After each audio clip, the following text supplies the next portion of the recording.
Bonsoir, je suis médecin spécialiste en médecine physique et réadaptation. Nous allons aborder ce jour le thème de rééducation dans le cadre de l'omarthrose. L'omarthrose ou l'arthrose de l'épaule touche principalement l'articulation scapulo-humérale. Les atteintes primitives sont exceptionnelles et il faut différencier l'omarthrose excentrée, plus fréquente et secondaire à une rupture de la coiffe des rotateurs, de l'omarthrose centrée secondaire à un rhumatisme inflammatoire au microcristallin, comme la PR, ou l'arthrite rhumatoïde. L'autre localisation fréquente de l'arthrose au niveau de l'épaule concerne l'articulation acromioclaviculaire. Pour le diagnostic est clinique et paraclinique. La douleur est d'horaire mécanique, donc de type mécanique, longtemps bien tolérée et s'associe à un raidissement progressif de l'épaule. Cet enraidissement est responsable de limitations d'activité et de restrictions de participation, avec parfois un retentissement important sur l'autonomie, toilette et habillage. L'examen physique met en évidence une limitation des amplitudes articulaires aussi bien à la mobilisation active que passive, avec craquement. Le testing tend à la recherche de signes de conflit sous-acromiaux sont douloureux, mais aspécifiques. Une douleur élective à la palpation de l'interline acromioclaviculaire et une douleur au cross-arm test orientent vers une atteinte acromioclaviculaire. Le diagnostic est confirmé par le bilan radiographique, met en évidence les signes caractéristiques de l'arthrose, avec un pincement de l'interline articulaire, condensation de l'os sous-chondral, dysbiose et ostéophytose, prédominant à la partie inférieure de la glène avec un aspirant-goutte. En cas d'omarthrose excentrée, on retrouve en plus à la radio les signes indirects de rupture de coiffe, atype de rupture de cintre gléno-huméral, ascension de la tête humérale et diminution de l'espace sous-acromial.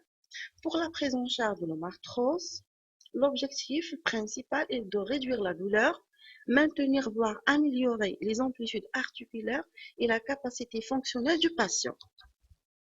Les moyens utilisés, médicamenteux et non médicamenteux. Médicamenteux se vont en prescrire les antalgiques et les anti-inflammatoires. Les anti-inflammatoires, il faut vérifier l'absence de contre-indication, ulcère gastro-duodénal, évolutive, insuffisance rénale sévère, insuffisance hépatique sévère, insuffisance cardiaque sévère et antécédents de réaction allergique et en cas de grossesse, sont les contre-indications aux anti-inflammatoires non stéroïdiens. Il faut rechercher un terrain à risque, surtout chez le sujet âgé avant d'entamer le traitement médicamenteux. Et vérifier aussi l'absence de contre-indications aux infiltrations intra-articulaires. À type d'infection en cours, anomalie de l'hémostase, prise d'anticoagulants et antécédents de réaction allergique. Pour la prise en charge rééducative, on prescrit des séances de kinésithérapie pour rééducation des membres supérieurs, épaules, coudes et poignets et du tronc. Assouplissement des plans antérieurs sous-pelviens et de la ceinture cervico-scapulaire, travail de gain d'amplitude articulaire globale, renforcement des deltoïdes et renforcement de fixateurs de la scapula et muscles scapulo-thoraciques, abaissement huméral par co-contraction grand pectoral et grand dorsal, travail proprioceptif, avec un apprentissage d'un autoprogramme court d'exercices simples à réaliser au domicile. En cas d'échec,